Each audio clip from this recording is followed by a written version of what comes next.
Hello everyone. In this video, I will show you how to fix the error code 15 problem on YouTube. First, open your browser. Once it opens, look at the top right corner and click on the three dots icon.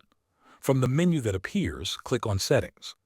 This will take you to your browser settings page where we can adjust privacy and extension options.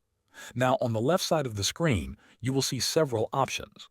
Click on Privacy and Security. This section controls how your browser handles site data and cookies. Next, click on Third-Party Cookies. After that, look for the option that says See All Site Data and Permissions.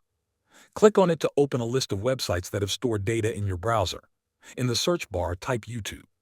You will now see YouTube stored site data. Click on the Trash or Remove button to clear it. This will delete old cookies and data that might be causing the error code 15 problem. Once done, YouTube will load fresh data the next time you visit the site. After clearing the site data, go back to the left menu and click on Extensions. Here, you will see all the extensions currently installed in your browser. Some extensions can interfere with YouTube's connection and cause the error to appear. To check if one of them is causing the problem, turn off all extensions by toggling them off one by one. Now close and reopen your browser. Try opening YouTube again and see if the problem is fixed. In most cases, this method solves the issue completely. Thanks for watching.